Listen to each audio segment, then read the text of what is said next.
उत्तर प्रदेश के कानपुर में रहने वाले इस दंपत्ति ने समाज को ऐसा संदेश दिया है जिसे देखकर हर कोई वाह वाह करेगा।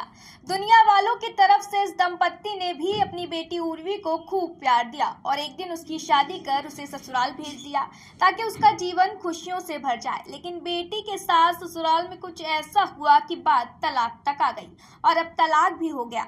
इस पूरे वाक्य में ये समझा जा सकता है कि बेटी के तलाक के बाद माँ बाप पर क्या गुजरी होगी, लेकिन माँ बाप ने बेटी को बोझ मानने वाला दुख न मनाते हुए उसे ससुराल से ढोल नगाड़े के साथ मायके लेकर आए और कहा कि शादी के बाद बेटी पराई नहीं होती, बेटी हमेशा बेटी होती है। कुसुमलता, जिस सम्मान के साथ मैंने अपनी बेटी की विदाई की थी वो अपने ससुराल आई थी और इन अनेक परिस्थितियों के कारण उतार चढ़ाव ये सब होते होते वो लड़की मेरी बहुत दुखी हो गई थी।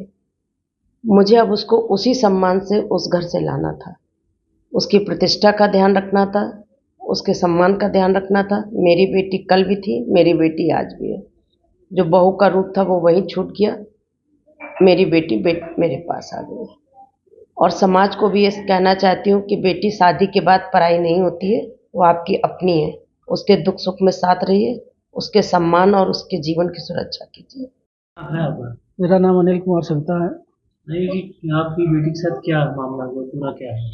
एक्चुअली में मैंने 2016 31 जनवरी को बेटी की शादी गुमान नगर मामा देवी के पास है, एचएल के आगे, वहाँ पर गोपाल प्रसाद जी हैं, उनके बेटे आशीष रंजन से की थी।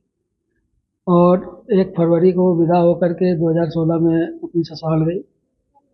उसके 2-3 दिन के बाद ही इन लोगों ने उसके साथ बहुत दुर्व्यवहार, प्रताड़ना और दहेज के लिए, रंग रूप के लिए ताने मारना शुरू कर दिया, जबकि ये बिल्कुल कंप्लीट टोटल अरेंज्ड मैरिज थी। सारी प्रक्रियाएं जैसे होती हैं हमारे हिंदू समाज में उस तरह से हुई। स्वजाती शादी थी, किसी भी तरह का कोई वो नहीं था। हर कुछ तो पहले ही देख समझ लिया गया था। लोगों ने पूरे मोहल्ले में उसके तमाम लांछन लगा करके वो लड़की ऐसी थी, ऐसा था, वैसा था, अपने पक्ष में माहौल बनाते रहे। तो मुझे वो भी दूर करना था और चूँकि अरेंज मैरिज थी इसलिए मुझे उनके दरवाजे जाके जो भी हमारे यहाँ चुनरी वगैरह चढ़ाई जाती है, लड़कियाँ सुहाग लेकर के आती हैं, वो सब हमने उनके दरवाजे को वापस कर दिया।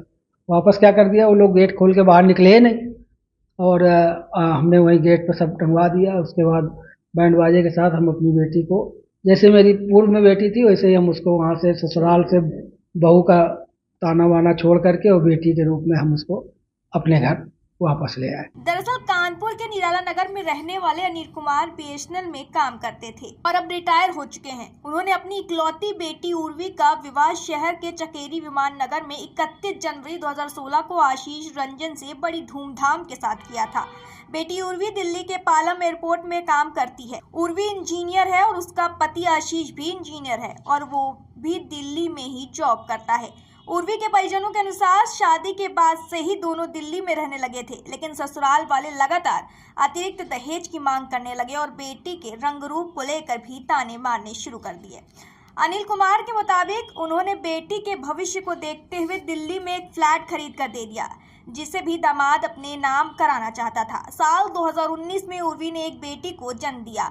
बेटी का जन्म होने के बाद से उसको और ताने मिलने लगे कि बेटी को जन्म क्यों दिया, बेटा चाहिए था। धीरे धीरे ससुराल वालों और आशीष ने बच्ची और उर्वी से दूरी बना ली और दोनों पति पत्नी अलग रहने लगे और दूरियां बढ़ने पर कोर्ट में तलाक के लिए फाइल कर दिया। बीती 28 फरवरी को दोनों का तलाक हो गया, जिसके बाद रविवार को उर्वी के परिवार के सभी लोग जमा होकर उसके ससुराल पहुंचे।